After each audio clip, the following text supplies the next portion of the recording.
หลาม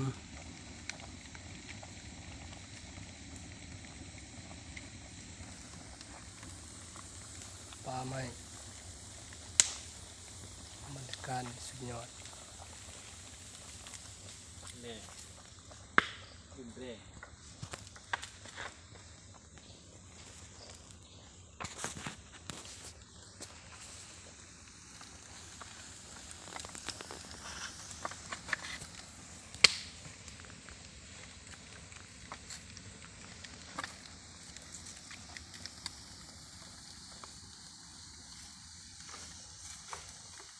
บรรยากาศเนี่ยปลาไม้เนี่ยโอ้เขียวสดงดงาม เสียงฝนพลับพลับพลับ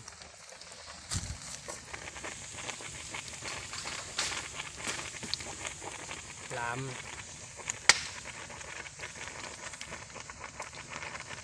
กำลังจะเป็นละอาการเนี่ยสุดยอดอยู่ภูอยู่ปลาเนี่ยบรรยากาศดีเย็นสดชื่นปลาไม้เขียวงามสะอุ่มบ้านเฮาเมืองเฮาอุดมสมบูรณ์ไปด้วยป่าไม้ธรรมชาติคอยดูของ เสียงมันสุดยอดหอมกลิ่นหอมมาเลย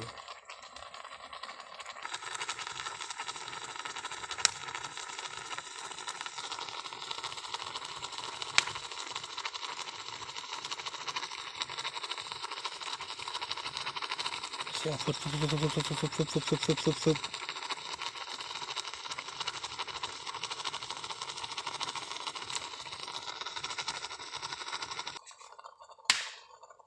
แล้วก็มีกระปาดสุดยอด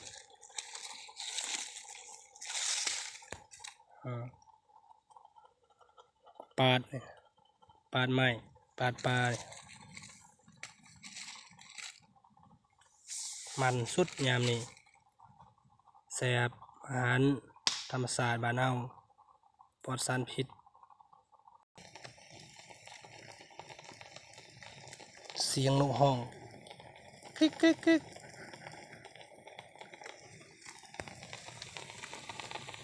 กำลังแล้วอาหารเอาครับเกมแล้วโอ้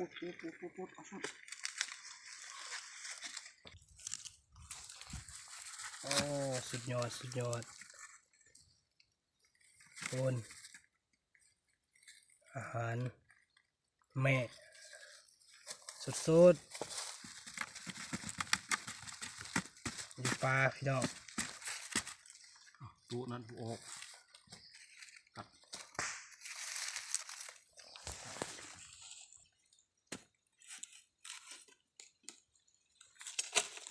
ยังมั้ย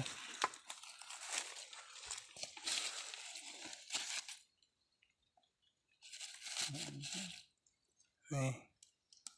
ต้มกีนี่นะนี่แซ่บ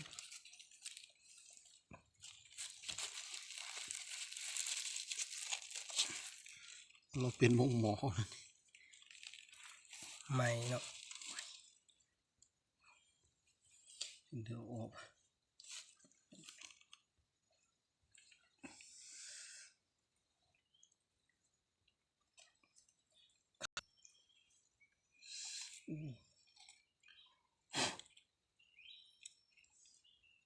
นี่เขาไม่ตายไว้กลับเลยไหม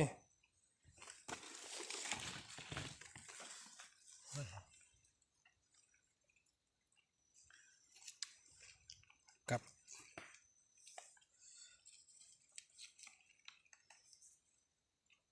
ตัวนั้นอยู่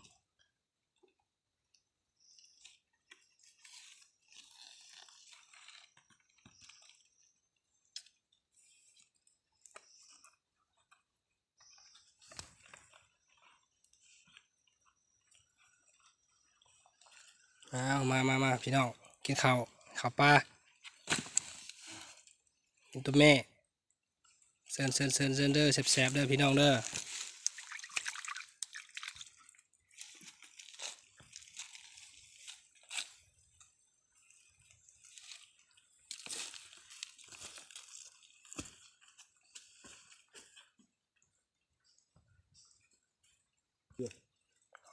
มาพี่น้องกินข้าวน้ำกันเพื่อสอบกดไลค์กดแชร์เด้อติดตามเด้อสองใต้บ้านเฮาเด้อสบายดี